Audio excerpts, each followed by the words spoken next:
Bem-vindos, aqui tem notícia e opinião, a minha, e conforme o prometido, concluí a primeira parte do resumo do livro Negro do Comunismo. Tem ainda mais 4 partes para ler, mas sob as bênçãos do Senhor eu vou conseguir resenhar tudinho para vocês. Nessas mais de 300 páginas iniciais que eu vou ler hoje, muita repressão, abuso de autoridade, injustiça e assassinatos. O livro Negro do Comunismo mostra que foi uma história tão cruel quanto aquela que ocorreu na Alemanha nazista. Aliás, para quem não sabe, Hitler copiou tudo que os russos fizeram para implantar o comunismo. A diferença é que os russos deram um golpe de Estado em 1917, mas até hoje a esquerda mundial prefere celebrar como Revolução Comunista, festiva. Enfim, só estudando a gente aprende e talvez abra os olhos para os perigos que rondam o Brasil. Antes de começar, eu quero te lembrar que esse trabalho precisa da sua ajuda, assistindo, comentando, deixando seu like e também compartilhando. E, se puder, claro, contribuindo com qualquer valor no Pix, que vai ficar afixado, exposto aí na tela durante toda a leitura. Eu sofro restrições por causa da justiça e o YouTube não monetiza os meus canais. Por isso eu peço a sua ajuda e compreensão. Agradeço de todo o coração. Vamos lá?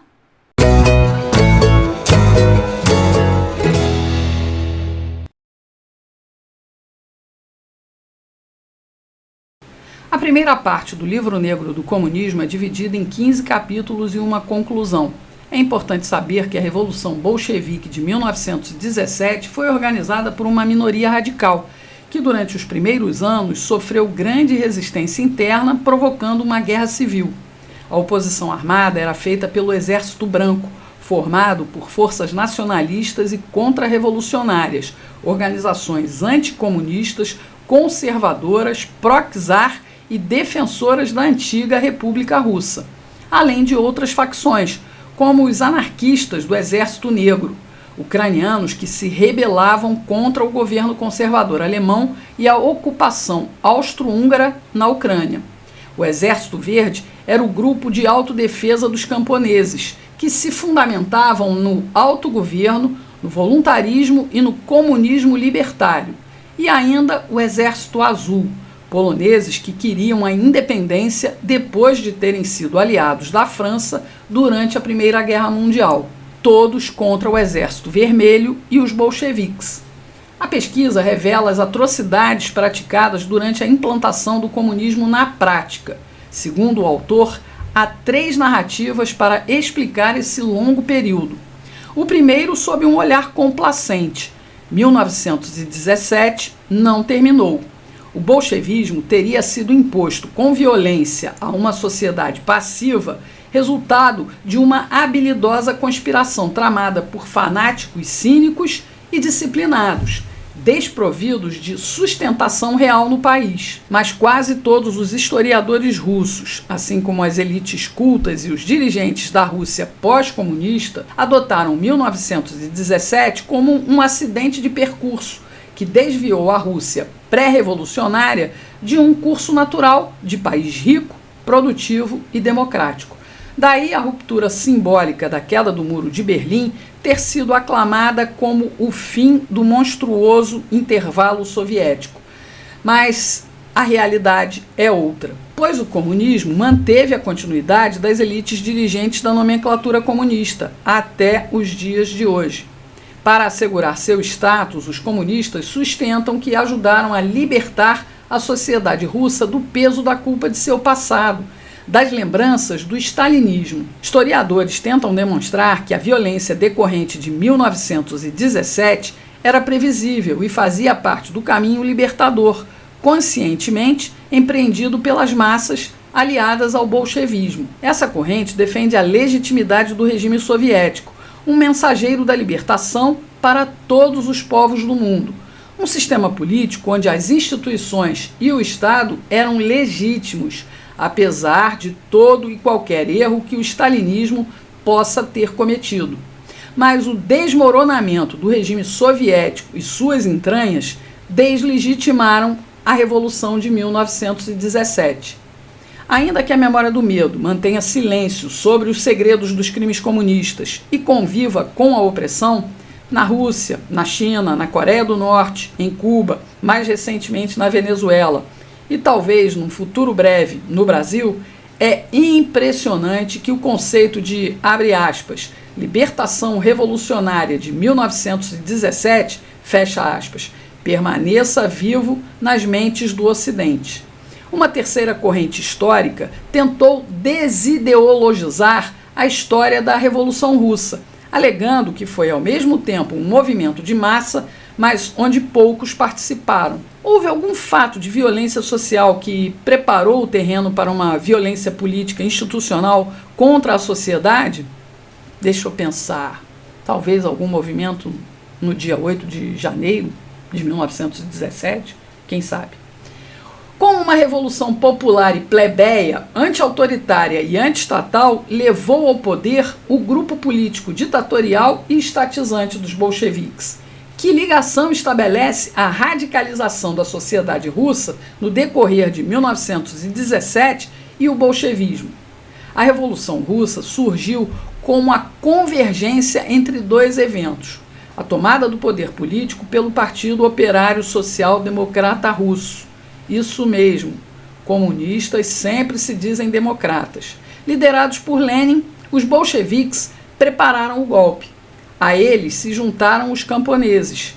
Desde 1902 ocorriam confrontos entre grandes proprietários de terras e camponeses, que esperavam a partilha negra de todas as terras. Havia neles uma forte rejeição da tutela das cidades sobre o campo. 1917 foi apenas uma das marcas dentro do ciclo de confrontos que culminaria na Primeira Guerra Mundial e depois na Grande Depressão, terminando com a derrota do mundo rural, cortado pela raiz com a coletivização forçada da terra.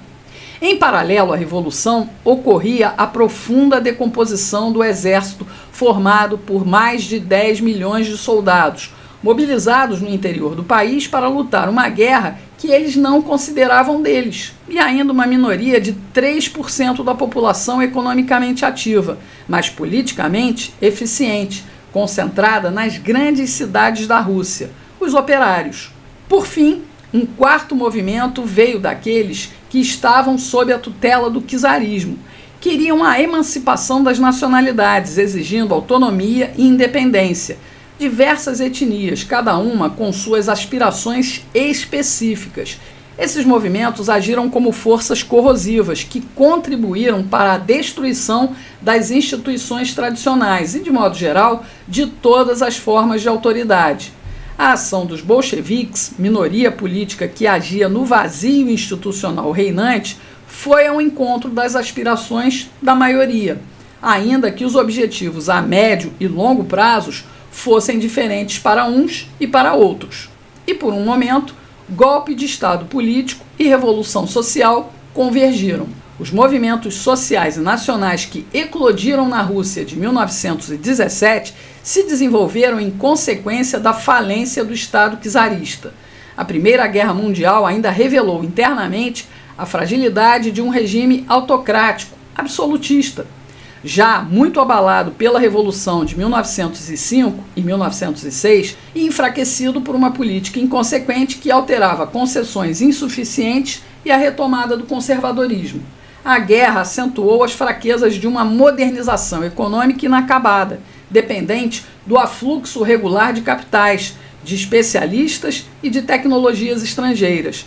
Reativou a fratura profunda entre a Rússia urbana, industrial e governante e a Rússia rural, politicamente desintegrada e ainda amplamente fechada em suas estruturas locais e comunitárias. A guerra mostrou uma Rússia dependente de fornecedores estrangeiros. A perda nas províncias ocidentais, invadidas pelos exércitos alemães e austro-húngaros desde 1915, privou a Rússia dos produtos da indústria polonesa, uma das mais desenvolvidas do Império.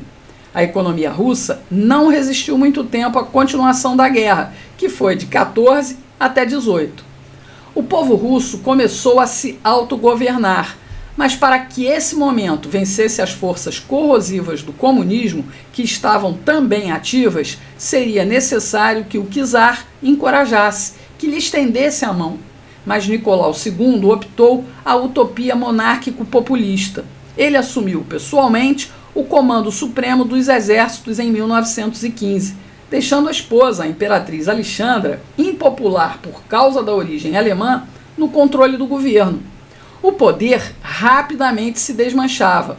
Governantes e ministros se sucediam, todos incompetentes e impopulares. O público acusava a influência corrosiva de Rasputin sobre a imperatriz por abrir o território russo à invasão inimiga. O país tornou-se ingovernável sob crise política. O assassinato de Rasputin, greves, a falta de comprometimento dos soldados camponeses e no colapso do sistema de transportes e desabastecimento, que proporcionaram a tempestade perfeita para a Revolução de 1917. O czarismo foi derrubado em 5 dias. A fraqueza do czar pôde ser demonstrada no Estado-Maior do Exército, que não esboçou reação contra o levante popular bolchevique, assim como políticos de oposição. Os liberais tinham medo das ruas, enquanto os partidos socialistas temiam uma reação militar, que não houve. Entre os liberais e socialistas, o momento era favorável à Revolução Burguesa, que poderia abrir caminho a uma revolução socialista. Os liberais se preocupavam em manter a ordem parlamentarista, em busca de uma Rússia capitalista, moderna e liberal, consolidada nas alianças com franceses e britânicos, enquanto os social-democratas queriam o poder do soviete, dos militantes socialistas, com uma representação mais direta e mais revolucionária, das massas. 3 governos provisórios se sucederam, demonstrando total incapacidade de resolver os problemas do antigo regime. A crise econômica, a continuação da guerra, a questão operária e o problema agrário. Sovietes, comitês de fábricas e bairros, milícias operárias armadas, conhecidas como guardas vermelhas, comitês de camponeses, de soldados, de cossacos e até de donas de casa, se aglutinavam em debates, em propostas e confrontos. A opinião pública manifestava suas reivindicações, suas alternativas ao modo de se fazer política. O Mitingovani, comício permanente, se tornou cada vez mais violento, já que o início de 1917 havia liberado ressentimentos e frustrações sociais acumulados. A radicalização das reivindicações dos movimentos sociais nesses grupos se opunha à democracia parlamentar dos políticos do novo regime. Os operários passaram das reivindicações econômicas à demanda política, que implicava na mudança radical das relações sociais entre patrões e assalariados. Organizados em comitês de fábrica, eles queriam controlar a contratação e as demissões e chegaram a exigir que a produção estivesse sob o controle operário. Mas para isso era necessária uma forma de governo absolutamente nova, o poder dos sovietes. A única capaz de tomar medidas radicais, especialmente o sequestro judicial e a nacionalização das empresas. Até a hierarquia militar foi afetada com a permissão dos comitês dos soldados, que já não respeitavam as ordens dos oficiais. O poder soldado preparou o terreno para um bolchevismo de trincheira. Segundo o general Brusilov, chefe supremo do exército russo, abre aspas, os soldados não tinham a menor ideia do que era comunismo, proletariado ou constituição. Eles queriam a paz, a terra e a liberdade de viver sem leis, sem oficiais, nem grandes proprietários de terra. Seu bolchevismo, na verdade, era apenas um formidável anseio pela liberdade, sem entraves, pela anarquia. Fecha aspas. O exército desagregou-se. Centenas de oficiais foram acusados de contra-revolucionários, foram detidos e massacrados pelos soldados. O número de desertores subiu assustadoramente, chegando a milhares por dia. Os camponeses e soldados queriam voltar para casa para não perderem a divisão das terras e do gado dos grandes proprietários. Enquanto membros da inteligência rural, professores, sacerdotes, agrônomos, agentes de saúde bem mais próximos dos meios socialistas revolucionários, organizavam os comitês agrários. O movimento camponês aumentou e radicalizou. Apreenderam material agrícola e gado dos proprietários rurais. Apropriaram-se de bosques, pastos e terras inexploradas. Desde antes da Revolução de Outubro de 1917, para os bolcheviques, o kulak, como era chamado o produtor rural que mantinha mão de obra assalariada, significava camponês rico e predador, burguês rural, usurário, o kulak bebedor de sangue. Em cada povoado, a comunidade dos kulaks teve que devolver a maior parte do gado arrendado, as máquinas e as terras, despejadas no caldeirão comum e distribuídas segundo o princípio ancestral de bocas para alimentar. Milhares de desertores armados tornaram-se cada vez mais violentos, decepcionados com as promessas de um governo que adiava sempre a reforma agrária. Os camponeses partiram para o assalto dos domínios senhoriais, saqueavam e incendiavam para expulsar de uma vez por todas os amaldiçoados proprietários rurais. Na Ucrânia e nas regiões centrais da Rússia, milhares de residências senhoriais foram queimadas, com centenas de proprietários massacrados. As elites dirigentes e partidos políticos, com exceção dos bolcheviques, hesitavam entre as tentativas de controlar o movimento social e o esgarçamento da força militar, o que precipitou a crise final de um governo provisório que não controlava mais nenhuma das tradicionais trocas de governantes. Bastava que um núcleo bem organizado e decidido agisse com determinação para tão logo exercer uma autoridade desproporcional à sua força real. Foi o que o Partido Bolchevique fez. Desde sua fundação em 1903, esse partido havia se distanciado das outras correntes da social-democracia, tanto russa quanto europeia, especialmente em sua estratégia voluntária de ruptura radical para com a ordem existente e em sua concepção de partido. Um partido fortemente estruturado, disciplinado, elitista e eficaz, vanguarda de revolucionários profissionais bastante afastados do grande partido de reunião, amplamente aberto aos simpatizantes de diferentes tendências, tal como concebiam os social-democratas europeus em geral. A Primeira Guerra Mundial acentuou ainda mais a especificidade do bolchevismo leninista. Rejeitando toda colaboração com as outras correntes social-democratas, Lenin, cada vez mais isolado, explicava que a revolução explodiria não no país em que o capitalismo estivesse muito forte, mas num estado economicamente pouco desenvolvido, como a Rússia, com a condição de que o movimento revolucionário fosse dirigido por uma vanguarda disciplinada pronta para ir até o fim, ou seja, até a ditadura do proletariado e a transformação da guerra imperialista numa guerra civil. Para Lenin, a essência do bolchevismo era o trabalho persistente, sistemático e de longa duração para transformar a participação russa na Primeira Guerra numa guerra civil interna. Após a vitória da Revolução de Fevereiro, na qual nenhum dirigente bolchevique de peso tomou parte, já que todos estavam no exílio, ou quase todos, Lenin previu a falência da política de conciliação do governo provisório. O surgimento dos sovietes era a demonstração de que a Revolução já havia ultrapassado sua fase burguesa. Lenin continuou a defender suas posições extremadas de hostilidade incondicional à república parlamentar e ao processo democrático. As ideias de Lenin progrediram rápido, especialmente entre os novos recrutas do partido. Stalin chamava esses jovens de praktik, praticantes, em oposição aos teóricos, defensores da ação direta, do golpe de força. Eles eram os mais exaltados ativistas de um bolchevismo em que os debates teóricos cederam lugar à ordem do dia, à tomada do poder. Foi decisivo o papel pessoal de Lenin enquanto teórico e estrategista da tomada do poder.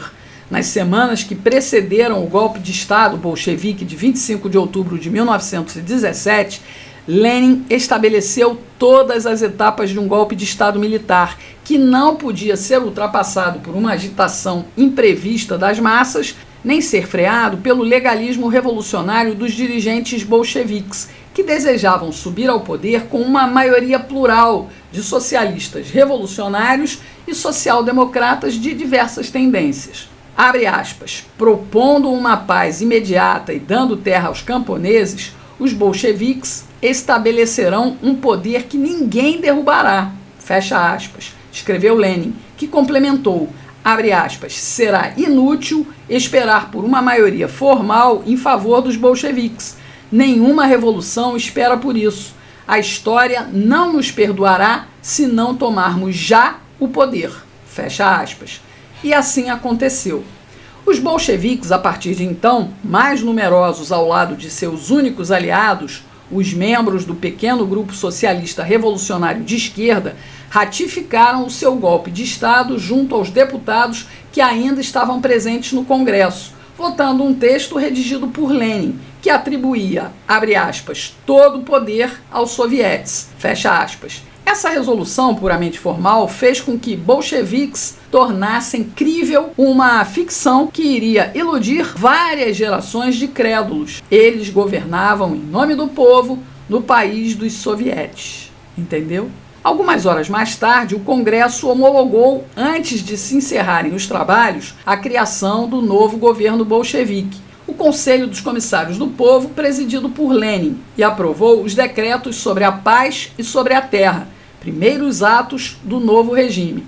Rapidamente multiplicaram-se os equívocos e os conflitos entre o novo poder e os movimentos sociais, que haviam agido de maneira autônoma, como forças corrosivas da antiga ordem política, econômica e social. Numa primeira etapa, Lenin cedeu entregar as terras dos grandes proprietários e dos kulaks aos comitês camponeses, para que a divisão fosse feita por eles mesmos. Só mais tarde, os bolcheviques implantariam o seu próprio programa de coletivização do campo. Em poucas semanas, comitês de fábrica, sindicatos, partidos socialistas, comitês de bairro, guardas vermelhas e, sobretudo, sovietes, que tinham participado da destruição das instituições tradicionais, foram despojados de seu poder, passaram a ser subordinados ao partido bolchevique, ou então eliminados. Num passe de mágica, o poder do partido bolchevique caía sobre os sovietes. Quanto ao controle operário, ele foi rapidamente descartado em nome do controle do Estado, que supostamente era operário, sobre as empresas e sobre os trabalhadores. O golpe de Estado bolchevique chegou a avalizar o reconhecimento da igualdade e soberania, direito à autodeterminação, à federação e à sucessão dos povos do antigo Império Russo. Em poucos meses, poloneses, finlandeses, bálticos, ucranianos, georgianos, armênios e ázeres proclamaram suas independências. Pouco tempo depois, os bolcheviques subordinaram essa autodeterminação à necessidade do trigo ucraniano, do petróleo e dos minerais do Cáucaso, dos interesses vitais do novo Estado, que se afirmou como herdeiro direto do ex-império. Revoluções sociais e nacionais multiformes e a prática política específica que excluía completamente a partilha do poder devia rapidamente conduzir a um confronto gerador de violência e de terror entre o novo governo e amplos segmentos da sociedade. Surge o braço armado da ditadura do proletariado. O novo regime apresenta a fachada de poder dos sovietes, representado pelo Comitê Executivo Central, um governo legal, onde o Conselho dos Comissários do Povo se esforça para adquirir legitimidade internacional e também interna, e uma organização revolucionária. O Comitê Militar Revolucionário de Petrogrado é a estrutura operacional no centro do dispositivo de tomada do poder. Uma estrutura ágil, flexível, prontamente operacional, sem futilidades legais, nenhuma restrição para agir, para bater nos inimigos do braço armado da ditadura do proletariado. A polícia política bolchevique mostrou a que viria logo em seus primeiros dias. Uma das primeiras ações foi adotar as seguintes medidas: impedir panfletos contra-revolucionários, fechar os principais jornais da capital, tanto os burgueses quanto os socialistas moderados, controlar a rádio e o telégrafo, e estabeleceram um projeto de requisição de apartamentos e automóveis privados. Para atrair moscas ao mel, os bolcheviques estimularam a espontaneidade revolucionária das massas, para, num segundo momento, mostrar os caminhos a serem seguidos. As massas falam através do Estado, são elas que agem contra o inimigo da classe, contra os inimigos do povo. Os dirigentes apenas canalizam o ódio e o desejo legítimo de vingança dos oprimidos contra os opressores. Pessoas declaradas inimigas do povo passam a ter os nomes publicados em todos os jornais. As listas de inimigos do povo passaram a ser afixadas em todos os locais públicos. Depois, todos os indivíduos suspeitos de sabotagem, de especulação ou monopólio foram detidos como inimigos do povo e foram transferidos para as prisões. Duas noções aterradoras são instituídas e passam a fazer parte da nova língua comunista: inimigos do povo e suspeito. Um decreto assinado por Lenin estipulou que dirigentes do Partido Constitucional Democrata eram inimigos do povo, declarados fora da lei, passíveis de prisão imediata e de comparecimento diante dos tribunais revolucionários. Os tribunais, por sua vez, aboliam todas as leis que estivessem em contradição com os decretos do governo. Enquanto era aguardada a redação do novo Código Penal, os juízes tinham toda a liberdade de apreciar a validade da legislação existente, em função da ordem e da legalidade revolucionárias. Uma noção tão vaga que permitia todo tipo de abuso. Te lembra algum tribunal em algum lugar da vasta América do Sul? Os tribunais do antigo regime foram suprimidos e substituídos pelos tribunais populares e tribunais revolucionários, competentes para todos os crimes e delitos cometidos contra o Estado proletário: a sabotagem, a espionagem, os abusos de função e outros crimes contra-revolucionários. Os tribunais revolucionários não eram tribunais no sentido habitual, burguês, mas tribunais da ditadura do proletariado, órgãos de luta contra a contra-revolução, mais preocupados em erradicar os inimigos do que em julgar.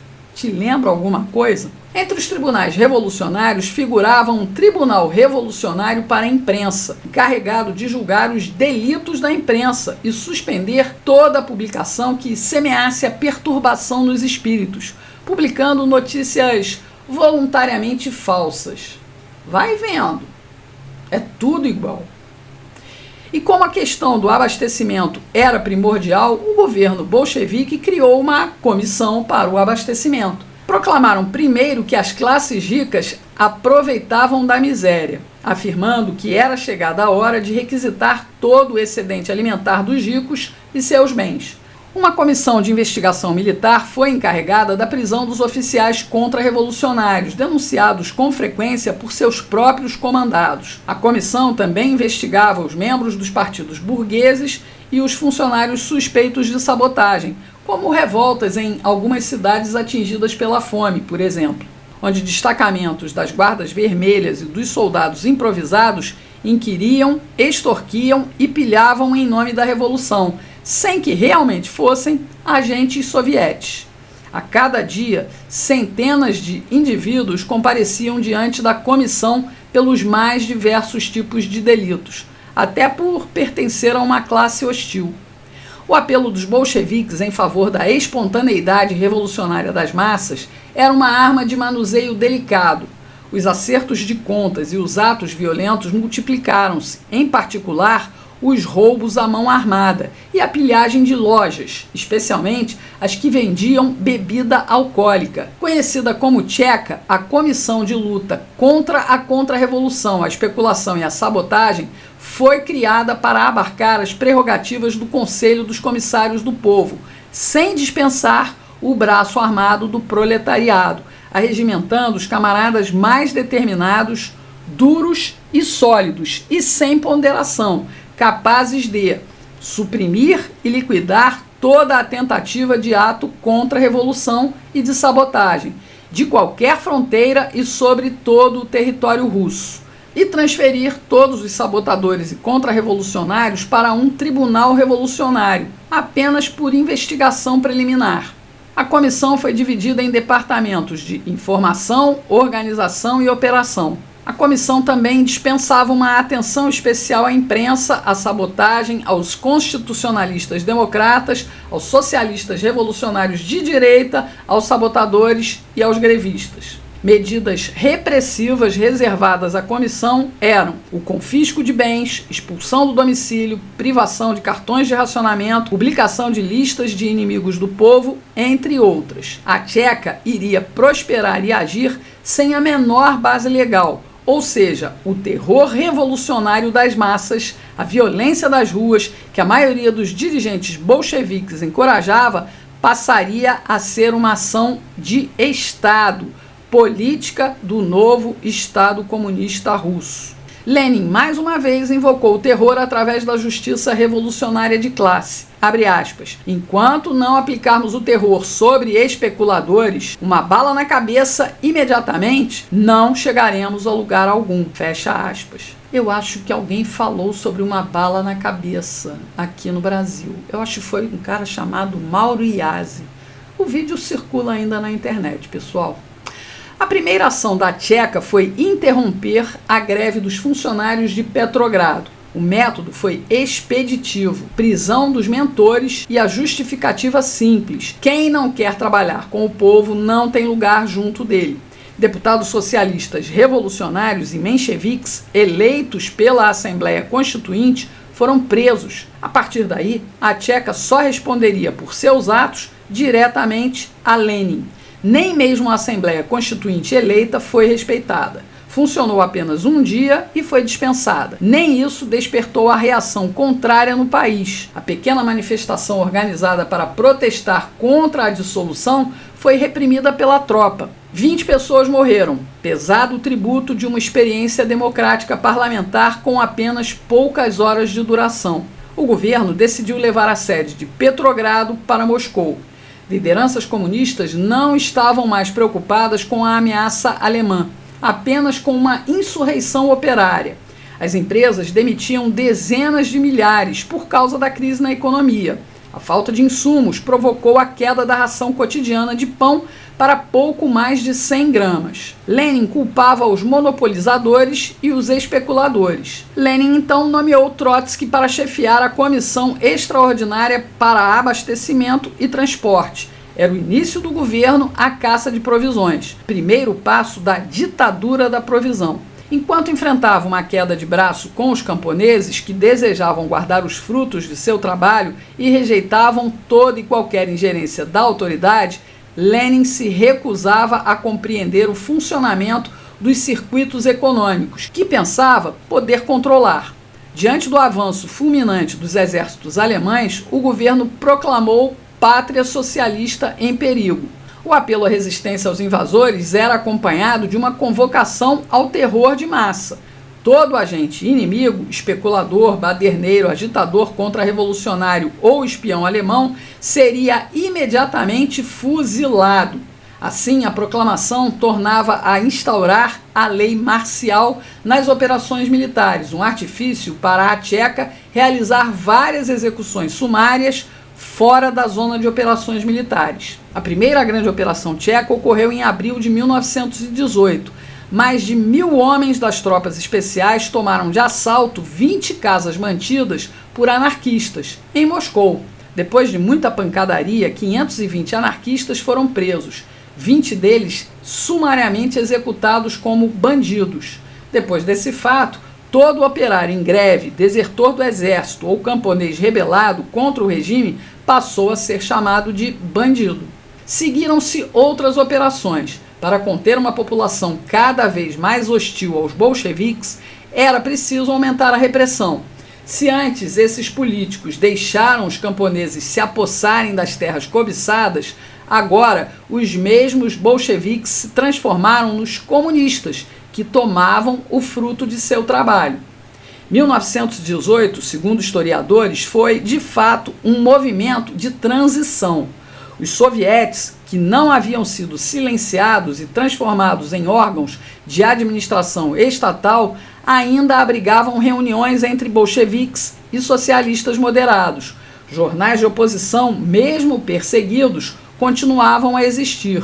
A vida política local conhecia uma abundância de instituições concorrentes. Durante esse período, marcado pela piora das condições de vida e econômicas na cidade e no campo, socialistas revolucionários e mencheviques obtiveram inegáveis vitórias políticas nas eleições para a renovação dos sovietes. Venceram em 19 das 30 capitais. Ante esse quadro, o governo bolchevique reagiu através de recrudescimento da ditadura, tanto no plano econômico quanto no plano político. O problema era assegurar o abastecimento do exército e das cidades, local do poder e sede do proletariado. Duas possibilidades eram oferecidas aos bolcheviques: ou restabelecer um mercado aparente numa economia arruinada, ou utilizar a força. Eles escolheram a força. Atraídos por um salário decente e uma remuneração em espécie proporcional aos cereais confiscados, foi criado o Comitê de Camponeses Pobres, encarregados de colaborar estreitamente com os destacamentos para o abastecimento e também requisitar uma parte do que fosse obtido, os excedentes da produção agrícola dos camponeses abastados.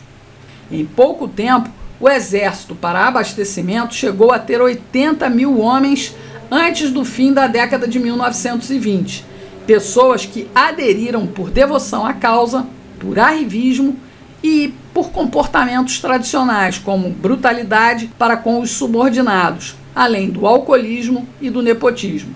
O espírito da Revolução Plebeia penetrava no novo regime. Apesar de algum sucesso inicial, a organização dos comitês de camponeses pobres foi mal sucedida. É que a massa dos camponeses médios foi atingida e o descontentamento foi geral. Tumultos explodiram em várias regiões. Diante da brutalidade dos destacamentos de abastecimento apoiados pela Tcheca ou pelo exército, nas insurreições camponesas, chamadas de rebeliões dos kulaks, cidades inteiras participavam dos tumultos, com todas as categorias sociais misturadas, explodindo nas zonas controladas pelo novo poder. Durante 3 anos, a política de requisição das terras distribuídas pelos comitês provocou milhares de revoltas e rebeliões, verdadeiras guerras camponesas, sempre reprimidas com a maior violência. A ditadura implantada fechou definitivamente todos os jornais não bolcheviques, dissolveu os sovietes não bolcheviques, prendeu oponentes e reprimiu com brutalidade vários movimentos de greve. A ordem do poder central de Lenin era investigar quem era confiável o suficiente para formar uma tcheca local, engajar pessoas resolutas que soubessem que não há nada de mais eficaz que uma bala para calar quem quer que seja, principalmente a burguesia local. Antes da grande onda de insurreições contra-revolucionárias de 18, cada tcheca do interior devia, no menor espaço de tempo possível, organizar os seguintes departamentos e secretarias: da informação, da luta contra a contra-revolução, da luta contra a especulação e o abuso de autoridade, além do departamento dos transportes, estradas de comunicação e portos, e ainda o departamento operacional, reagrupando as unidades especiais da Tcheca. O governo declarou o restabelecimento legal da pena de morte, aplicada pelos órgãos extralegais como as tchecas. A prática seria generalizada para quebrar a resistência operária. Os comunistas preconizavam o terror em massa. Um verdadeiro pânico tomou conta de Moscou. Até o embaixador alemão se assustou com a situação de violência. As rebeliões explodiam por todo o território russo. As milícias encarregadas de manter a ordem e os destacamentos da Tcheca não hesitavam em abrir fogo sobre os manifestantes. Os dirigentes bolcheviques viam nesses confrontos, cada vez mais numerosos com o passar dos dias, uma ampla conspiração contra-revolucionária, dirigida por kulaks disfarçados de soldados do Exército Branco. Lenin optou por formar uma troika ditatorial, introduzindo imediatamente o terror de massa, busca, apreensão e execução por porte de arma, deportações em massa de mencheviques e de qualquer suspeito. Os kulaks aderiram ao Exército Branco e os comunistas queriam mostrar força punitiva. A ordem era enforcar em público kulaks e principalmente os ricos, publicar seus nomes em listas e apoderar-se de todos os grãos produzidos. As insurreições ocorriam espontaneamente por conta daqueles que recusavam as requisições ou o recrutamento militar, mas bastava iniciar uma revolta e os mais confiáveis do Exército Vermelho ou da Tcheca entravam em ação para massacrar a resistência. Eram as chamadas medidas profiláticas para a prevenção de toda tentativa de insurreição. Quem não era morto ia para os campos de concentração, kulaks, políticos, padres, soldados do Exército Branco e qualquer elemento duvidoso, no caso, prisioneiros de guerra, todos encarcerados, sem qualquer julgamento. Era necessário não somente destruir as forças ativas do inimigo, mas também demonstrar que qualquer contraditório à ordem de classes existentes seria eliminado. Uma guerra civil sem tribunais para o inimigo. A ordem era: se você não mata, você será morto. Então mate se você não quer ser morto. Com a acentuação dos conflitos internos, atentaram contra a vida de Lenin. O governo bolchevique imputou de imediato esse atentado aos socialistas revolucionários de direita, servos do imperialismo francês e inglês. Os comunistas anunciavam que era chegada a hora de aniquilar a burguesia e, assim, limpar as cidades da putrefação burguesa. O hino da classe operária era um canto de ódio e de vingança. Todo indivíduo que ousasse fazer a menor propaganda contra o regime soviético seria de imediato detido e encarcerado num campo de concentração. A convocação era para pôr um ponto final a toda moleza e sentimentalismo. Os socialistas revolucionários de direita deviam ser imediatamente detidos. Seriam reféns ao menor sinal de resistência. A crueldade era calculada, fria, cínica, fruto de uma lógica implacável de guerra de classes, e foi levada ao extremo. O governo soviético legalizou o terror. Nas estatísticas, centenas de oficiais e civis fuzilados. Numa única noite, 400 pessoas foram fuziladas. Testemunhos dão conta de centenas de execuções de reféns no decorrer dos massacres nas prisões moscovitas. A Tcheca chegou a ser contestada por lideranças bolcheviques, mas Lenin continuou com as ações do terror vermelho. Nos primeiros anos, o regime comunista executou quase o triplo de pessoas a mais que os condenados durante o Império Czarista, em 92 anos. Durante o verão de 1920, mais de 2.000 militantes socialistas revolucionários e mencheviques, devidamente fichados, foram presos e encarcerados como reféns. Um documento interno da Tcheca explicava a estratégia das linhas de ação contra os oponentes socialistas. Abre aspas. Em vez de interditar os partidos de oposição e colocá-los na clandestinidade, o que dificultaria o controle, é melhor deixá-los com o status de semi-ilegalidade. Desse modo, será mais fácil ter a mão sobre eles e, quando for necessário, extrair os desordeiros, renegados e outros fornecedores de informações úteis. É indispensável que possamos tirar proveito da situação atual de guerra para imputar a seus membros crimes tais como atividade contra-revolucionária, alta traição, desorganização da retaguarda e espionagem para uma potência estrangeira intervencionista. Fecha aspas. Cuidadosamente ocultada pelo novo regime foi a violência exercida contra o mundo operário, em nome do qual os bolcheviques haviam tomado o poder. Essa repressão ocorreu massivamente de 1919 até 1921. Depois dos bolcheviques prenderem inúmeros dirigentes socialistas revolucionários, houve uma série de visitas às principais fábricas para prender mais operários. Aumentaram as greves e, consequentemente, o desabastecimento. Os operários decretaram que o governo de Lenin era a ditadura do Comitê Central do Partido Comunista, que governava com a ajuda da Tcheca e dos tribunais revolucionários. Olha que coisa! Os operários exigiam liberdade e eleições nos sovietes e comitês de fábrica e o fim das limitações da quantidade de comida que podiam trazer do campo de Petrogrado e a libertação de todos os prisioneiros políticos, dos autênticos partidos revolucionários. Para tentar deter o movimento, Lenin foi pessoalmente a Petrogrado visitar as fábricas em greve e ocupadas pelos operários. Ele foi recebido debaixo de vaias, gritos de "abaixo os judeus e os comissários". Lenin era parte judeu, casado com uma judia. Os gritos revelavam o fundo popular de antissemitismo pronto a vir à tona, que associava os judeus aos bolcheviques. A grande proporção dos mais conhecidos líderes soviéticos eram judeus, inclusive Trotsky. O protesto teve como resposta a invasão da fábrica pelos agentes da Tcheca. 900 operários foram detidos, 200 grevistas foram executados sem julgamento. Os grevistas que haviam sido demitidos só foram readmitidos depois de assinarem uma declaração na qual reconheciam terem sido usados e induzidos ao crime por mentores contra-revolucionários. Eu acho que já ouvi falar de alguma coisa assim por um certo tribunal brasileiro. Enfim, a partir de então, os operários foram submetidos a uma grande vigilância.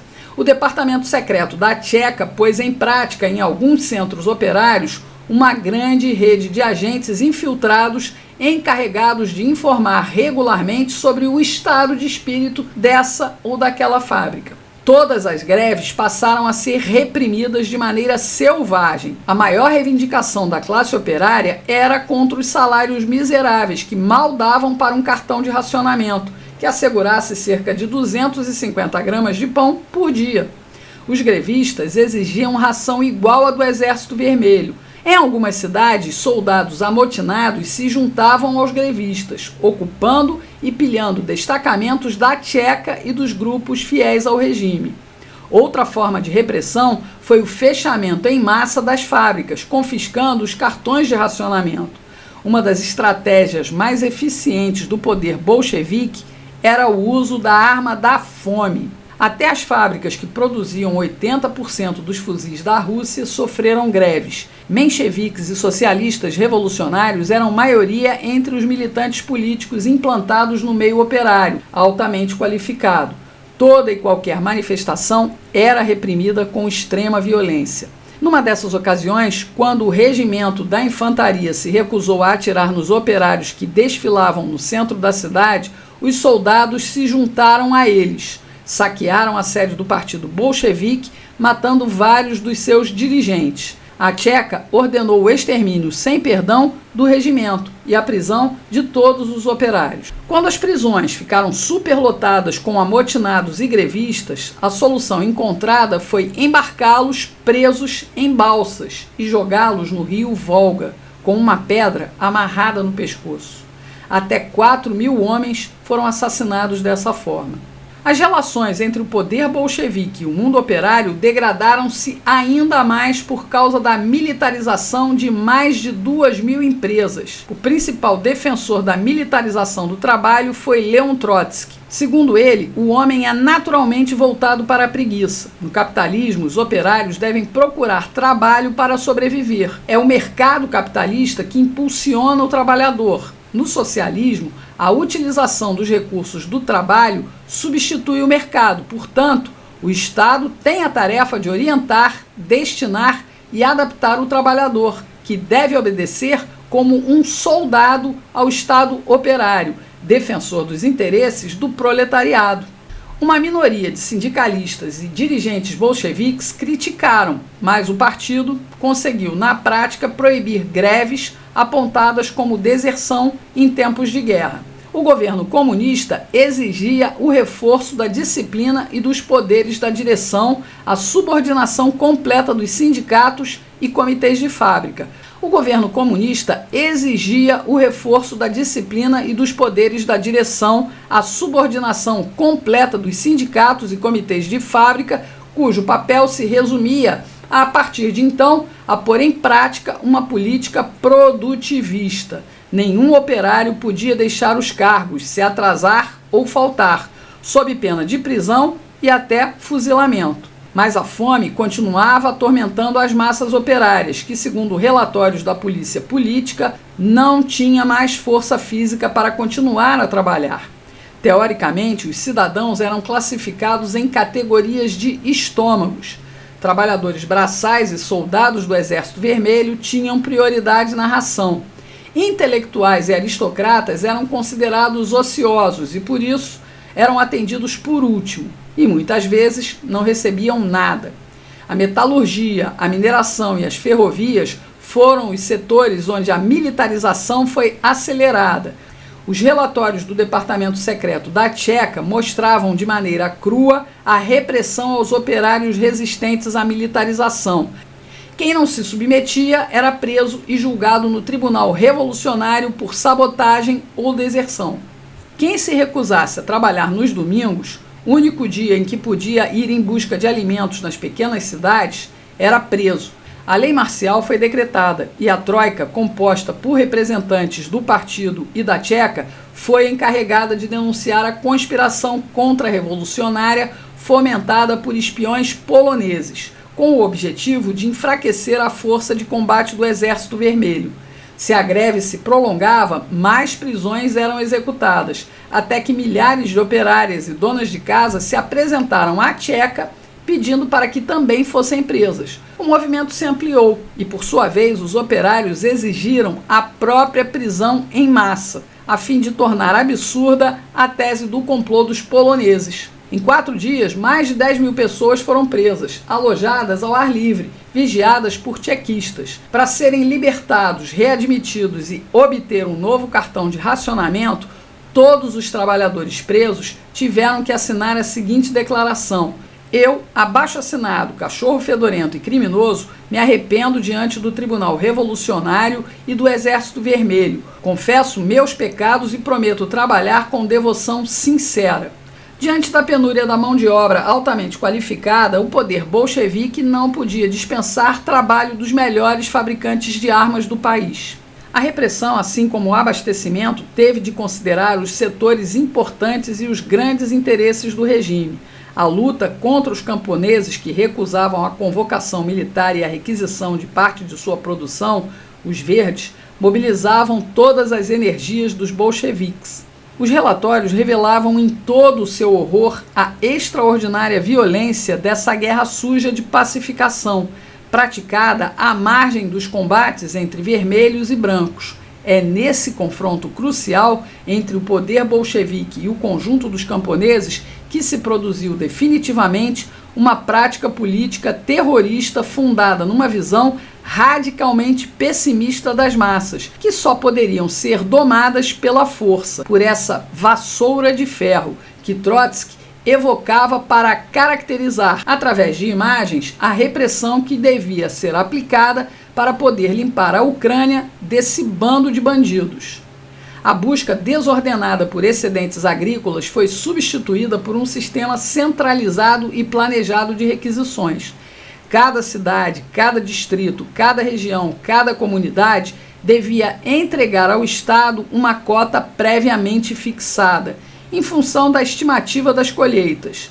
Essas cotas não se limitavam aos cereais, pois incluíam cerca de 20 outros produtos variados, como batatas, mel, ovos, manteiga, grãos oleíferos, carne, creme, leite. Cada comunidade era solidariamente responsável pela colheita. Somente quando a cidade, como um todo, preenchia suas cotas é que as autoridades distribuíam os recibos que davam direito à aquisição de bens manufaturados. Quanto ao pagamento das colheitas agrícolas, ele era efetuado através de preços meramente simbólicos, uma vez que no fim de 1920 o rublo havia perdido 96% de seu valor em relação ao rublo ouro. 1 milhão de soldados desertaram do exército e, diante da gravidade do problema, o governo tomou medidas repressivas ainda mais duras. Milhares de desertores foram fuzilados, suas famílias foram tratadas como reféns. Elas eram obrigadas a limpar as linhas de trem obstruídas pelo excesso de neve. Quem desobedecesse era fuzilado. De um modo geral, os camponeses rejeitavam, além da requisição e da convocação militar, toda a intrusão de um poder que eles consideravam estrangeiro, o poder dos comunistas oriundos da cidade.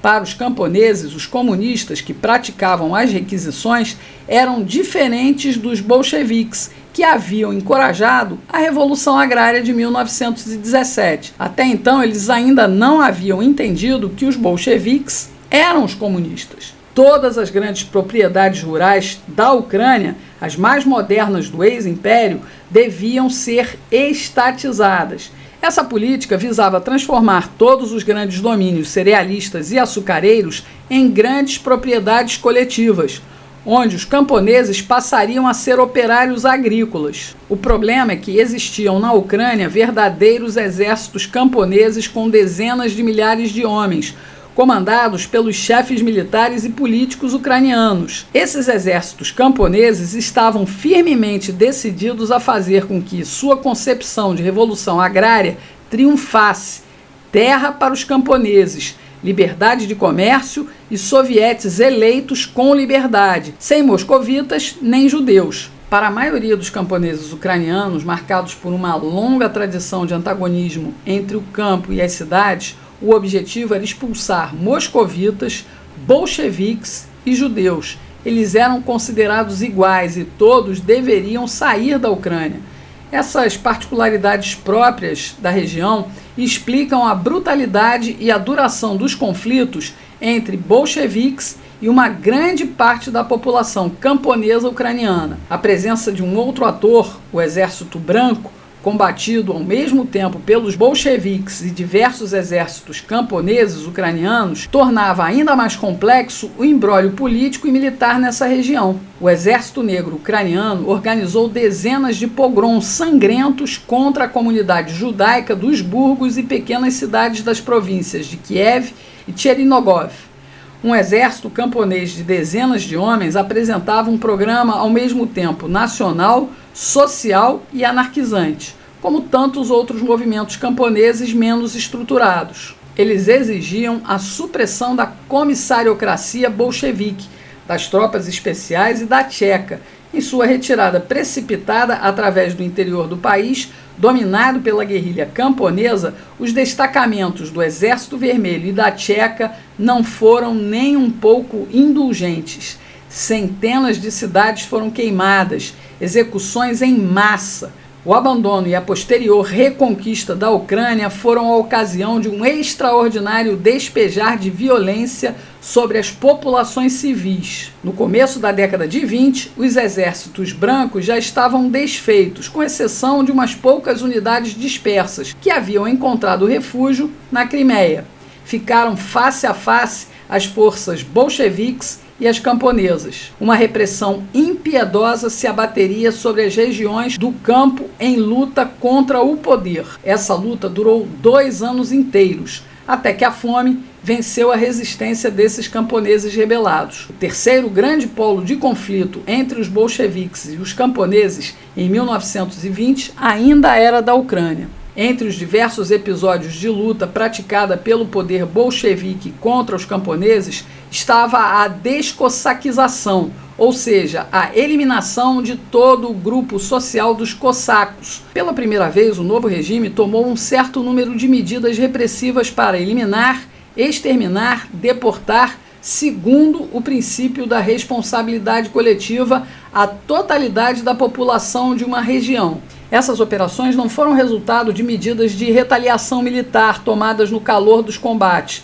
mas foram planejadas antecipadamente pelos mais altos níveis do Estado, onde estavam implicados diretamente inúmeros responsáveis políticos de alto escalão do Partido Comunista. Fracassada uma primeira vez por causa dos reveses militares dos bolcheviques, a descossaquização foi retomada. Os cossacos foram catalogados pelos bolcheviques como kulaks e inimigos da classe. A resolução da Guerra Civil contra os cossacos definiu que era necessário reconhecer como única medida politicamente correta uma luta sem perdão, um terror em massa contra os ricos cossacos, que deveriam ser exterminados e fisicamente liquidados até a última pessoa.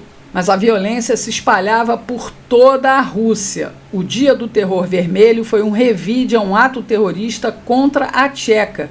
300 pessoas foram executadas num único dia. Mas não foi o único caso. Cidades inteiras foram queimadas e seus habitantes expulsos. As casas e terras foram distribuídas entre os camponeses pobres, em particular os chechenos, que sempre demonstraram sua profunda ligação com o poder soviético. Toda a população masculina entre 18 e 50 anos foi embarcada nos trens e deportada sob escolta em direção ao norte para trabalhos forçados de natureza pesada. Mulheres, crianças e idosos foram autorizados a se reinstalarem em outros burgos ao norte. O gado e todos os bens dos habitantes foram confiscados. Todos os crimes eram justificados pelo fato do nascimento de um mundo novo. Tudo era permitido, como explicava o editorial do primeiro número do Jornal da Tcheca de Kiev. Abre aspas. Nós rejeitamos os velhos sistemas de moralidade e de humanidade inventados pela burguesia, com o objetivo de oprimir e explorar as classes inferiores. Nossa moralidade não tem precedentes. Nossa humanidade é absoluta, pois ela repousa sob um novo ideal: destruir toda forma de opressão e de violência. Para nós, tudo é permitido, pois somos os primeiros no mundo a erguermos a espada não para oprimir, mas para libertar a humanidade de suas correntes de sangue. Fecha aspas. Nessa organização gangrenada pela criminalidade, violência e arbitrariedade, dominada pelos canalhas e criminosos comuns, homens armados até os dentes executavam toda pessoa que não lhes agradasse, devassando, pilhando, violando, aprisionando, passando dinheiro falso, exigindo suborno, chantageando os que haviam sido extorquidos e subornados e depois liberando-os em troca de suborno. Os arquivos do Comitê Central contêm inúmeros relatórios de responsáveis do partido ou inspetores da polícia política descrevendo a degenerescência das tchecas locais. O desaparecimento de toda a norma jurídica ou moral favorecia com frequência a autonomia dos responsáveis locais da Tcheca, que não respondiam mais por seus atos nem mesmo diante de sua hierarquia e se transformavam em tirânicos sanguinários, descontrolados e incontroláveis. As bebedeiras e as orgias eram cotidianas. Quase todos os tchequistas faziam uso frequente da cocaína. Isso lhes permitia, segundo diziam, suportar melhor a visão cotidiana do sangue. Os relatórios da Tcheca e do Partido Bolchevique confirmam hoje vários testemunhos recolhidos a partir dos anos 20 pelos adversários dos bolcheviques, principalmente pela Comissão Especial de Investigação dos Crimes Bolcheviques, cujos arquivos foram transferidos de Praga para Moscou em 1945. E agora estão disponíveis depois de ficarem fechados durante muito tempo. De acordo com as resoluções do Soviete de Trabalhadores, a expropriação foi outra estratégia contra a burguesia. As classes abastadas respondiam a um questionário detalhado relacionando os produtos alimentares, os calçados, as roupas, as joias, as bicicletas, os cobertores, os lençóis, a prataria, as louças e outros objetos indispensáveis ao povo trabalhador. Todos deveriam auxiliar as comissões de expropriação nessa tarefa. Os que não obedeciam às ordens das comissões de expropriação eram detidos. Quem tentava resistir era fuzilado no ato. Todas as expropriações iam para o bolso dos tchequistas e de outros pequenos chefes dos vários destacamentos de requisição, de expropriação e das guardas vermelhas. A segunda etapa das expropriações era o confisco dos apartamentos dos burgueses.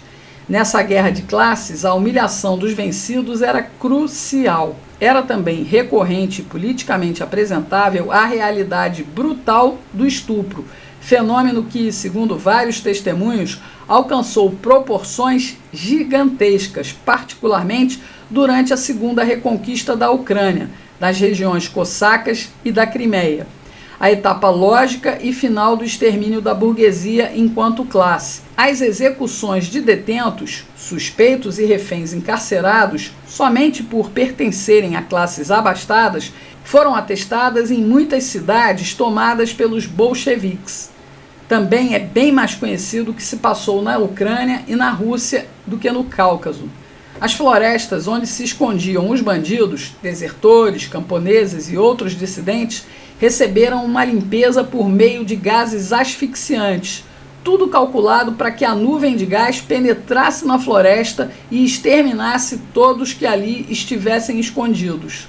As autoridades militares da Tcheca já haviam instalado 7 campos de concentração, onde, segundo informações ainda parciais, estavam internados pelo menos 50 mil pessoas, na maioria mulheres, velhos e crianças, reféns e membros das famílias dos camponeses desertores. A situação nesses campos era espantosa. O tifo e o cólera eram endêmicos e aos detentos seminus faltava tudo. Os detentos que estavam em melhores condições eram deportados para os campos de concentração ao norte da Rússia, como testemunham os relatórios semanais da Tcheca aos dirigentes bolcheviques. A relação entre o novo regime e a Igreja Ortodoxa também vinha se deteriorando. O governo bolchevique decretou a separação da Igreja e do Estado, da escola e da Igreja, proclamou a liberdade de consciência e dos cultos e anunciou a estatização dos bens da Igreja. Contra esse ataque, a Igreja protestou, conclamando os fiéis.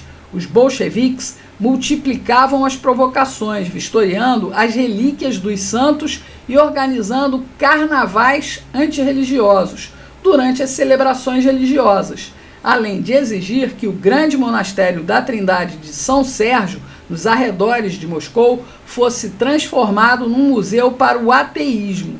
Vários padres e bispos foram presos por se opor aos dirigentes bolcheviques. Sob iniciativa de Lenin, o regime usou o pretexto da fome para lançar uma grande operação política contra a igreja. Um decreto governamental ordenou o confisco imediato nas igrejas de todos os objetos preciosos em ouro, prata, pedras preciosas que não servissem diretamente ao culto.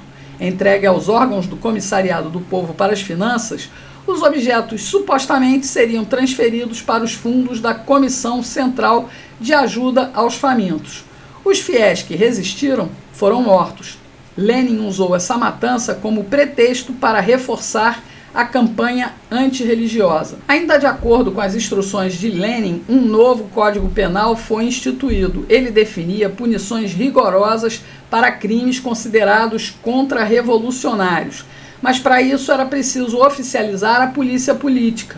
A Tcheca ganhou nova nomenclatura e se tornou um órgão oficial, ou seja, a violência comunista passou a ser política de governo. A GPU, Direção Política de Estado, implantou instituições permanentes de controle e repressão política, perpetuação e legalização do terror como modo de resolução das relações conflituosas entre o novo Estado e a sociedade. E o novo Código Penal indicava o banimento perpétuo com a proibição de retorno à União das Repúblicas Socialistas Soviéticas sob ameaça de execução imediata. O expurgo baniu cerca de 200 intelectuais de renome, suspeitos de fazerem oposição ao bolchevismo. O Politburo instaurou uma comissão especial encarregada de catalogar um certo número de intelectuais para a prisão e posterior expulsão. O expurgo começava dentro dos comitês soviéticos. Todos tiveram de assinar um documento com as punições, em caso de retorno. Paralelamente, a polícia política continuava a catalogar todos os intelectuais de segunda grandeza que fossem suspeitos e, posteriormente, levados para campos de concentração. Da trégua à grande virada. Durante a primeira metade da década de 20, houve uma pausa nos confrontos entre o regime e a sociedade. Em 1923, Lenin teve 3 derrames e morreu em janeiro de 1924, o que abriu uma forte disputa pela herança política leninista. Nesse espaço de tempo, a população camponesa, que representava mais de 85% de todo o país, tentou reatar as relações de comércio e viver como se mentalidade socialista revolucionária funcionasse.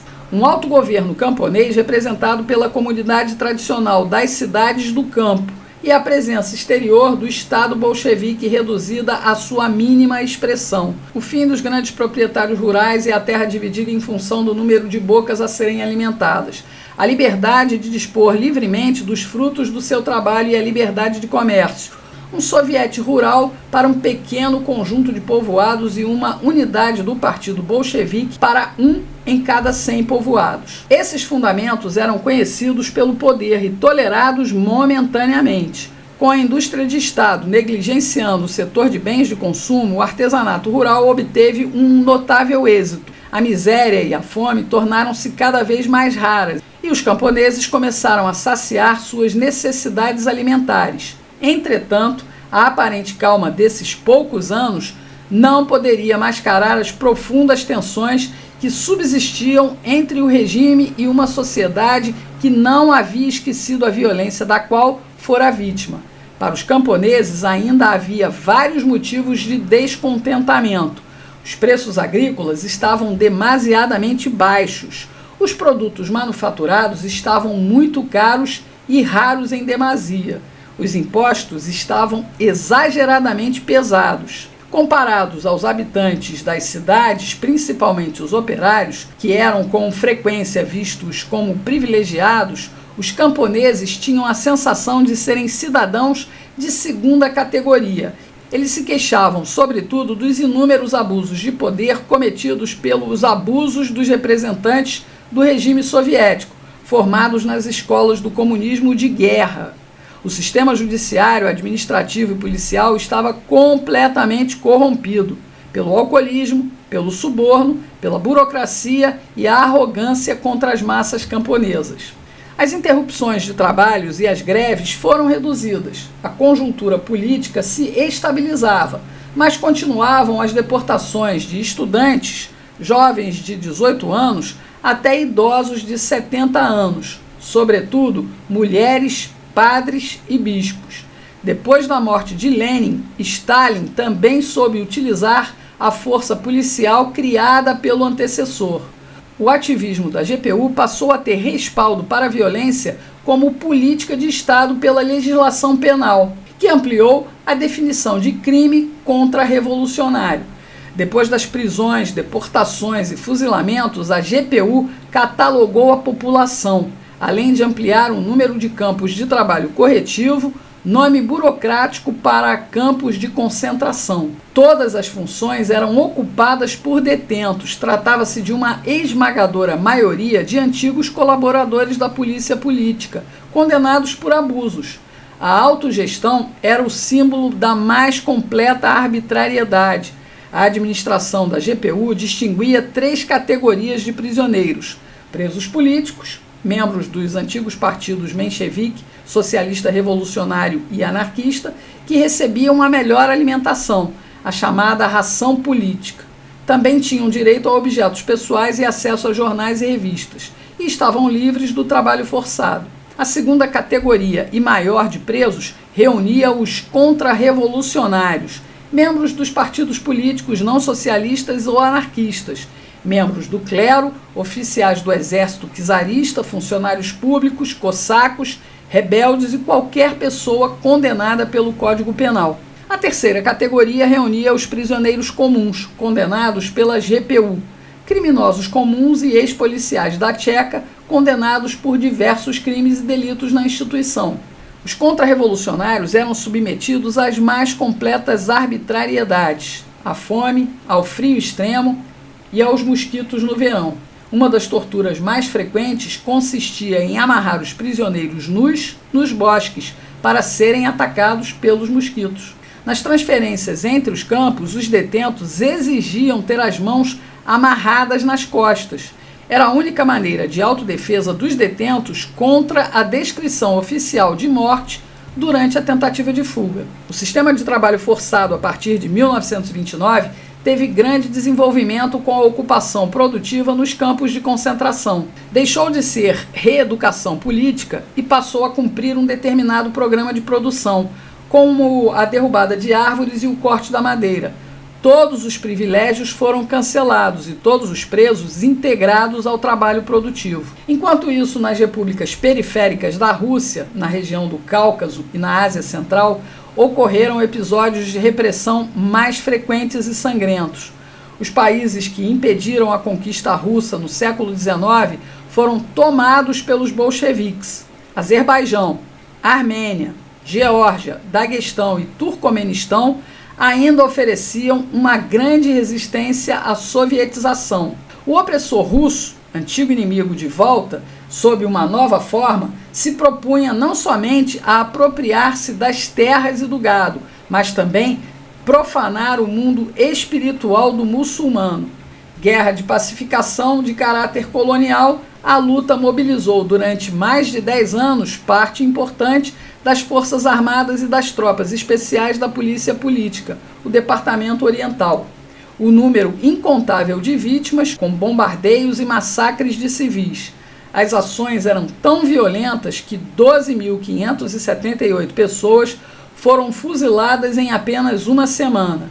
Até o Politburo se comoveu e pediu que a direção do partido enviasse uma repreensão, pedindo para que a GPU local não praticasse execuções em massa desproporcionadas, nem execuções políticas sem ter sido expressamente autorizadas pelo Comitê Central. Mas os assassinatos continuaram durante vários meses. A partir do fim de 1926, Stalin preparava a ofensiva política contra Trotsky e Bukharin e deu ordens para acelerar a catalogação dos antissoviéticos e elementos perigosos à sociedade no campo. 72 mil pessoas foram catalogadas em diversas províncias. Essas operações foram consideradas exercícios preparatórios para as grandes varreduras sociais de kulaks. A GPU se mostrou igualmente ativa na caça aos opositores de Stalin e ao comunismo. A direção stalinista previu riscos de um novo ataque contra a população camponesa. Stalin estava pronto para isso, a qualquer que fosse o preço. Ele queria a vitória do regime. A crise das coletas agrícolas no fim de 1927 foi o pretexto procurado. Apesar da boa colheita, os camponeses entregaram menos de 5 milhões de toneladas, em lugar dos quase 7 milhões de toneladas do ano anterior. Os baixos preços pagos pelo Estado, o alto custo da produção, a escassez dos produtos manufaturados, a desorganização das agências de coleta, os rumores de guerra e o descontentamento dos camponeses com o regime fundamentavam a crise. Stalin apressou-se em qualificar o problema como greve dos kulaks e novamente recorreu a medidas repressivas. Ele foi pessoalmente à Sibéria, enquanto outros líderes comunistas foram para as grandes regiões produtoras de cereais, a região das Terras Negras, a Ucrânia e o Cáucaso do Norte. A instrução era prender os especuladores, os kulaks e outros desorganizadores do mercado e da política dos preços. Com plenos poderes, os destacamentos militares comunistas foram enviados ao campo com o objetivo de afastar as autoridades locais consideradas complacentes com os kulaks e descobrir o esconderijo dos excedentes, com a ajuda dos camponeses pobres, a quem foi prometido 1/4 dos cereais encontrados com os ricos. Quem tinha produção era penalizado com preços abaixo do mercado, deviam entregar até 5 vezes mais que as quantidades requisitadas e sofriam penas de 3 anos de prisão para toda ação que contribuísse para o aumento dos preços.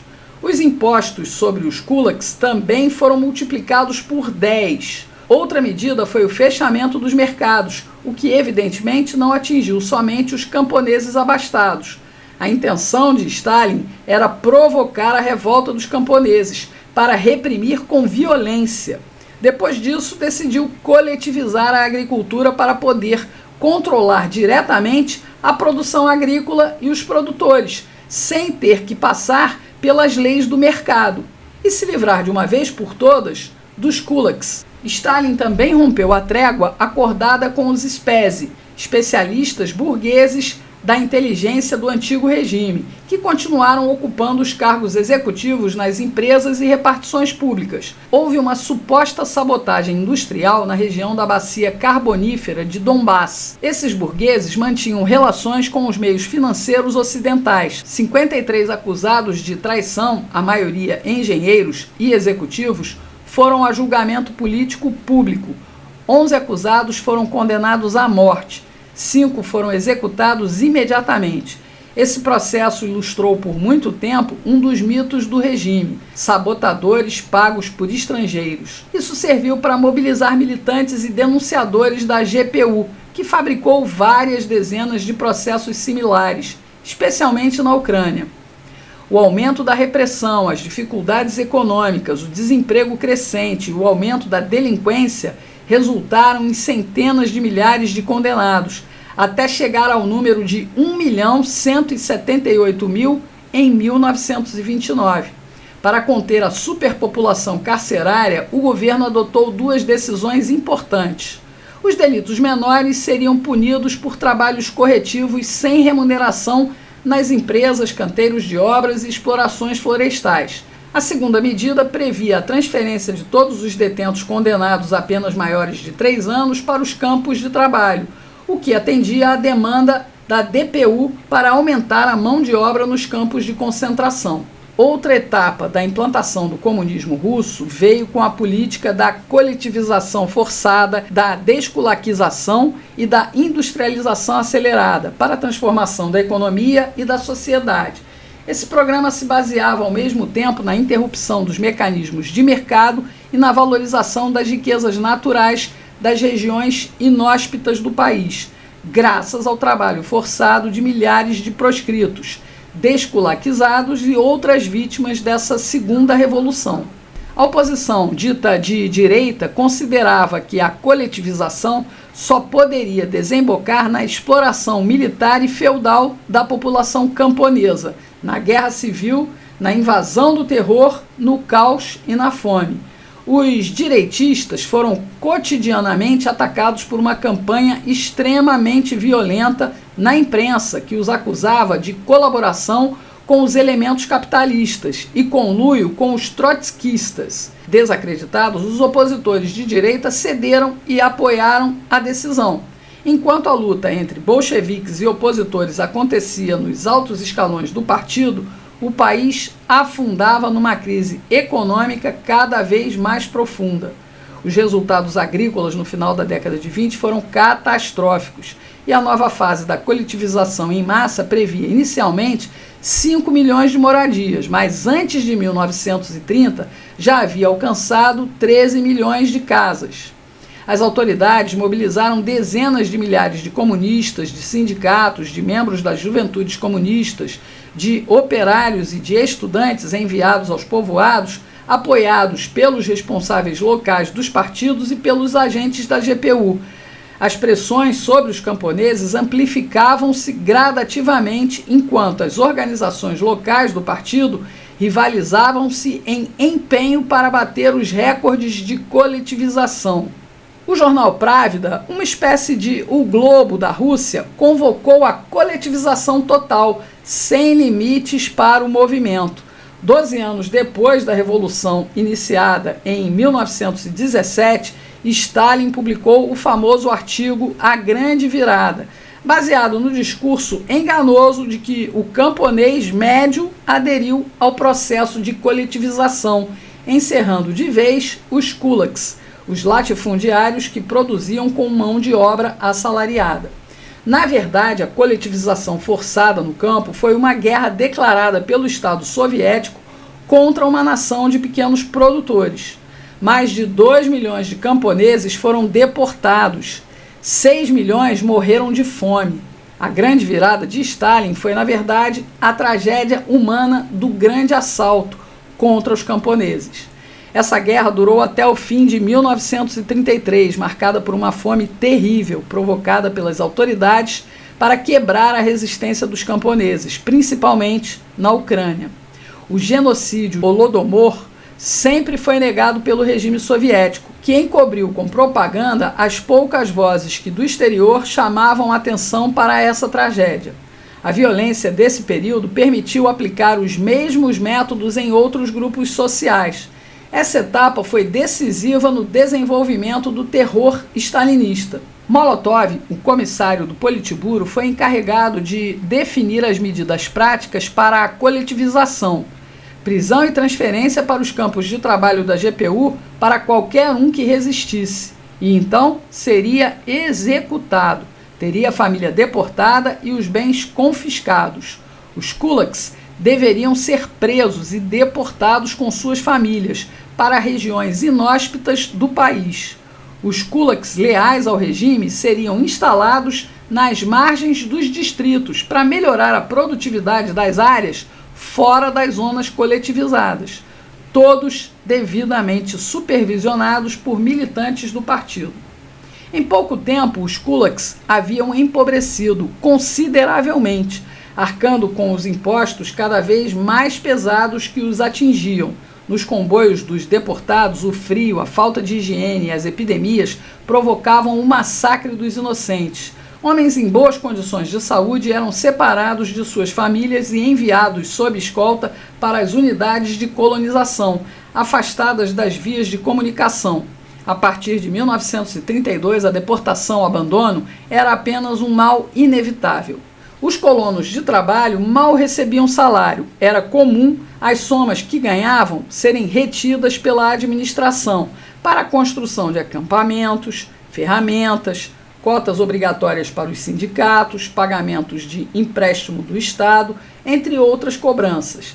Eles eram submetidos permanentemente à escassez, à fome e a todo tipo de abuso, do cumprimento de metas inatingíveis à prestação de serviços domésticos nas casas dos chefes locais, até tortura, prisão e deportação. Para não criar atritos com as lideranças soviéticas, políticos franceses se fizeram de cegos diante das denúncias sobre o terror implantado por Stalin.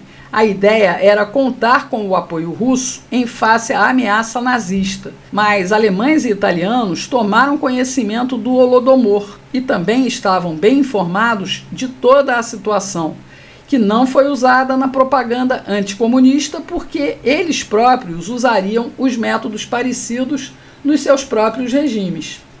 Na década de 1930, Itália e União Soviética assinaram um tratado de comércio, um pacto de amizade e de não agressão. Stalin e Hitler também assinaram o Pacto Germano-Soviético de Não Agressão.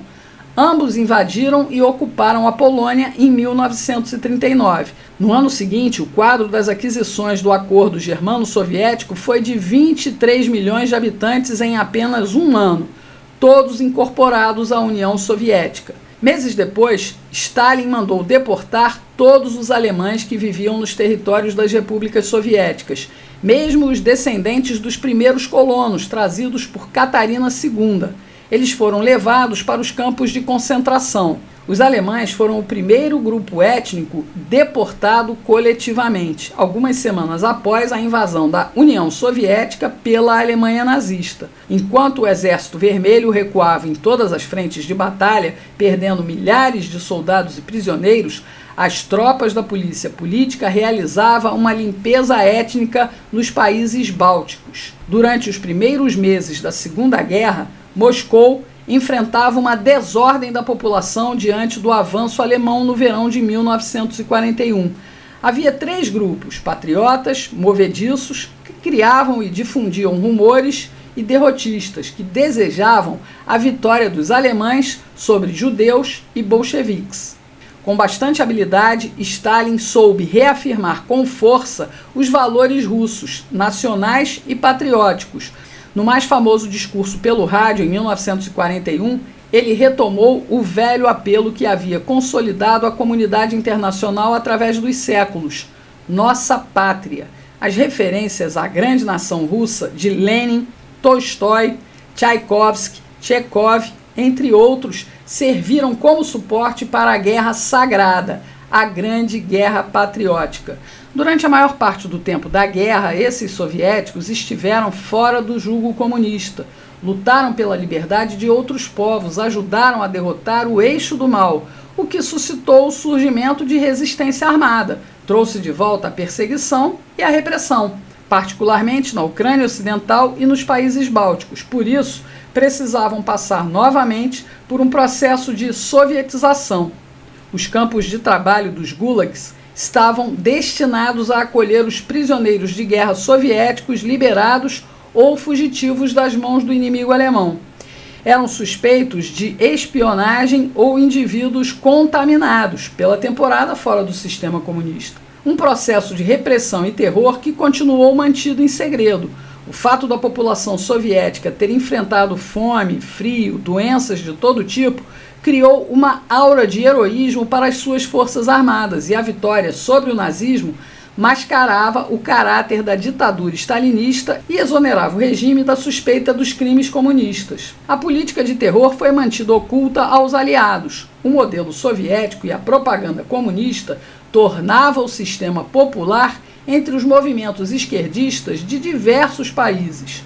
Sob o clima conservador e pesado do pós-guerra, a criminalização dos comportamentos sociais atingiu seu auge. Castigada pela guerra, a sociedade ansiava ver o regime se liberalizar. A população soviética estava dividida entre o desespero diante de uma situação material difícil e a esperança de que alguma coisa iria mudar. Os relatórios enviados a Moscou pelos instrutores do Comitê Central depois das inspeções pelas províncias alertava que a situação no país continuava caótica. A imigração espontânea de milhões de trabalhadores para o leste atrapalhou a retomada da produção. Greves maiores afetavam o regime e sacudiam a indústria metalúrgica. A miséria em todos os territórios soviéticos era indescritível. Havia 25 milhões de desabrigados e muitas gangues cometendo pequenos crimes. A situação mais dramática dominava os campos devastados pela guerra, atingidos por uma grave seca, carentes de máquinas e de mão de obra. A colheita de 1946 foi novamente catastrófica.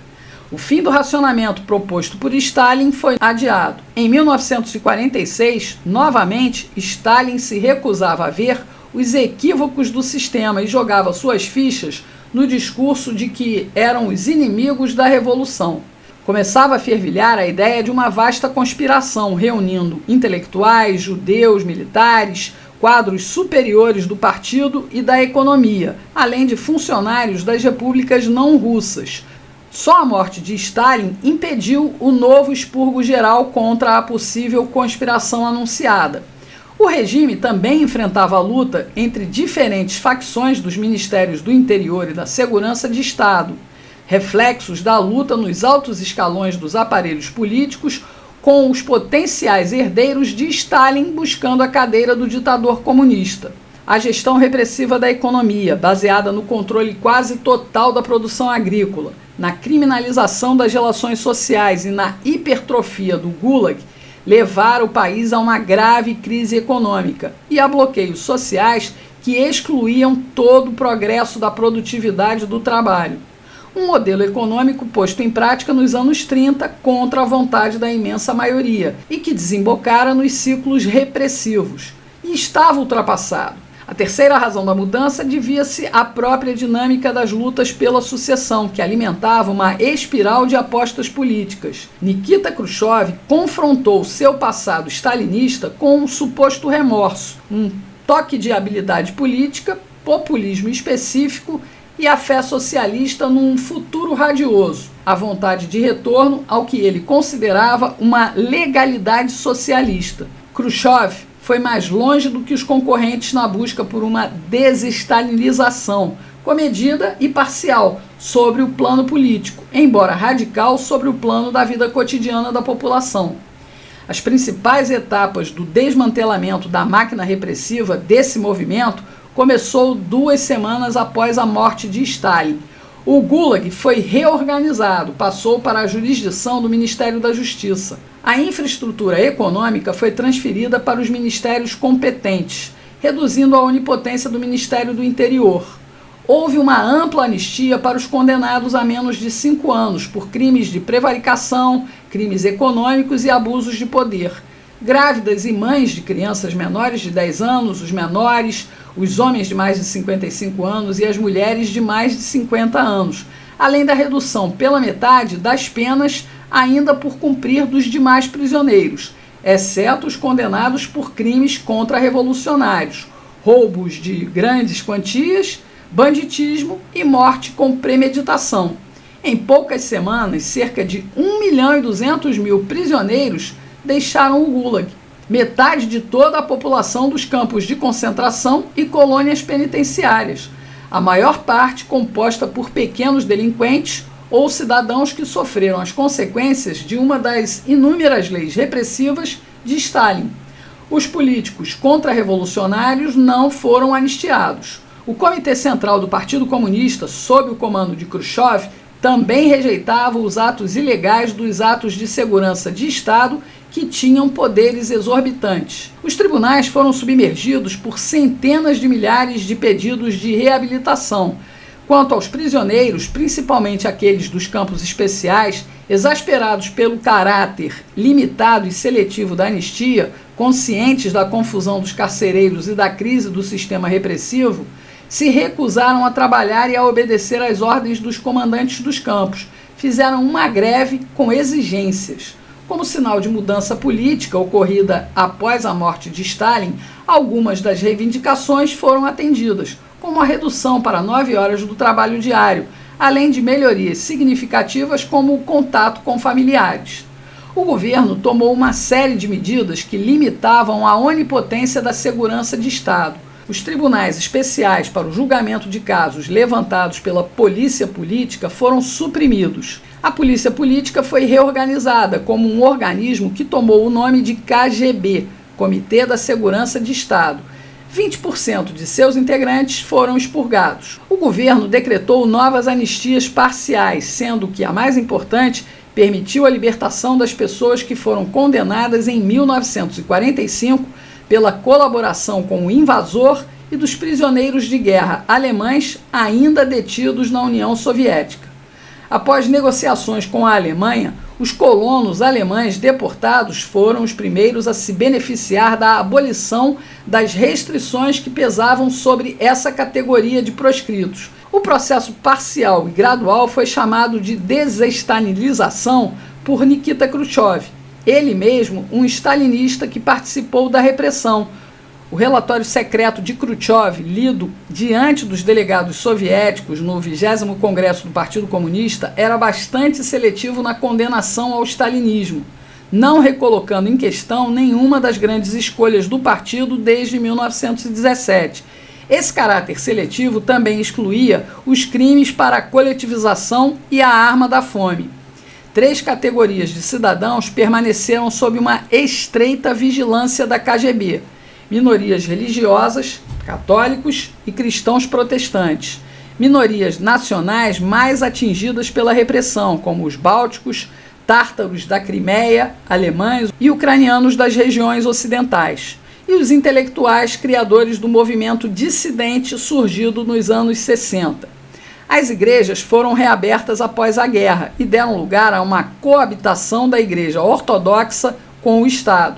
A KGB se voltou para minorias religiosas suspeitas de apoio financeiro do exterior. Até a dissolução da União das Repúblicas Socialistas Soviéticas, os problemas mais críticos foram presos ou deportados. Calcula-se que o terror soviético com a repressão em massa teve como saldo quase 40 milhões de mortes, além de 6 milhões de prisões e mortes nos campos de concentração russos. O uso da arma da fome também causou a morte de quase 4 milhões de ucranianos, mas os crimes do regime comunista soviético permaneceram escondidos mesmo depois do fim da Segunda Guerra Mundial, até que finalmente, na década de 1980, o Holodomor, genocídio na Ucrânia, viria a ser revelado, constatado e divulgado.